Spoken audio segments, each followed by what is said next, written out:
স্বৈরাচার পতনের পর পুনর্গঠিত হচ্ছিল নতুন বাংলাদেশ। এরই মধ্যে ভারত থেকে আসা পাহাড়ি ঢলে ফেনীর মুহুরী, কহুয়া ও সিলোনিয়া নদীর পানি বিপদসীমার অনেক উপর দিয়ে প্রবাহিত হতে শুরু করে। নদীর পানি উপচে ভয়াবহ বন্যার সৃষ্টি হয় বাংলাদেশে। এরই মধ্যে জানা গেল নতুন সিনেমার শুটিংয়ে ভারতে যাচ্ছেন ঢালিউড তারকা শাকিব খান। শাকিব খানের নতুন সিনেমার নায়িকা ভারতের পশ্চিমবঙ্গের অভিনেত্রী ইদিকা পাল। কলকাতার এই টিভি অভিনেত্রীর বড় পর্দায় অভিষেক হয় ঢালিউড শাকিব খানের সঙ্গে প্রিয়তমা ছবিতে।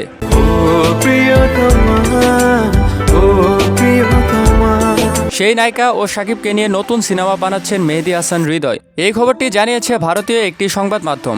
তাদের দেওয়া খবর অনুযায়ী 25শে সেপ্টেম্বর থেকে মুম্বাইতে টানা 1 মাস হবে নতুন এই সিনেমার শুটিং।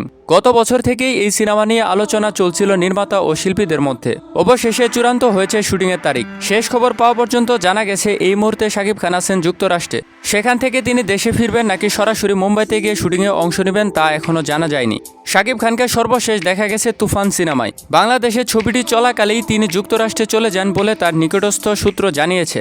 দেশে বৈষম্য বিরোধী ছাত্র আন্দোলন চলাকালে তাকে পাশে পায়নি শিক্ষার্থীরা, বরং ফেসবুকে ভারসাম্য রেখে একটি পোস্ট লিখেছেন তিনি। আন্দোলনে ছাত্রদের বিজয় নিশ্চিত হলে একটি ছবি পোস্ট করেন এই অভিনেতা। এখন পর্যন্ত দেশের বন্যা পরিস্থিতি নিয়ে তার কোনো সাড়া মেলেনি।